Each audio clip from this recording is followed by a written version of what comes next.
மிக அதிகமாக நிலத்தடி நீர் உறிஞ்சப்படும் மாநிலங்களில் ஒன்றாக தமிழகம் அடையாளப்படுத்தப்பட்டுள்ளது. இதுகுறித்த பெருஞ்செய்தியை பார்க்கலாம். நிலத்தடி நீர் அதிகமாக உறிஞ்சப்படுவதாக மோசமாக பாதிக்கப்பட்டுள்ள மாநிலங்களில் ஒன்றாக தமிழ்நாடு இருப்பதாக மத்திய நிலத்தடி நீர் ஆணையம் தேசிய பசுமை தீர்ப்பாயத்தில் சமர்ப்பித்த விரிவான அறிக்கையில் தெரிவிக்கப்பட்டுள்ளது. மாநிலத்தின் மொத்தமுள்ள 313 நிலத்தடி நீர் மதிப்பீட்டு அலகுகளில் 106 அலகுகள், அதாவது 33.9 விழுக்காடு அதிகமாக சுரண்டப்பட்டவை என வகைப்படுத்தப்பட்டுள்ளன. இதில் அலகுகள் என்பது இங்கு நிலத்தடி நீர்வள மதிப்பீட்டிற்கான குறிப்பிட்ட புவியியல் பிரிவுகளை குறிக்கிறது. அதிகமாக சுரண்டப்பட்ட மற்றும் சிக்கலான பகுதிகளில் நிலத்தடி நீர் எடுப்பதற்கான தடையில்லா சான்றிதழ்கள் வீட்டு பயன்பாடு, உட்கட்டமைப்பு மேம்பாடு மற்றும் குறைவான நீர் தேவைப்படும் தொழில்களுக்கு மட்டுமே வழங்கப்படுகிறது. ஆனால் இது தொடர்பான விதிமுறைகளின் அமலாக்கம் சீரற்ற நிலையில் இருப்பதாக அறிக்கை சுட்டிக்காட்டுகிறது.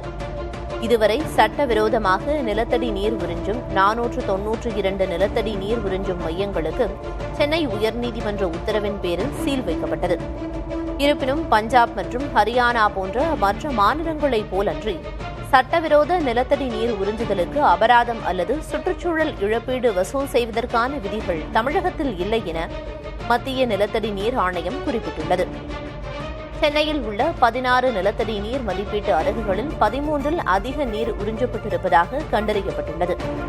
சேலத்தில் 13, 14இல் 13, கோயம்புத்தூரில் 11இல் 7, திண்டுக்கல்லில் 10இல் 7, வேலூரில் 6இல் 5, மயிலாடுதுறையில் 4இல் 3 அலகுகளில் அதிகமாக உறிஞ்சப்பட்டுள்ளன.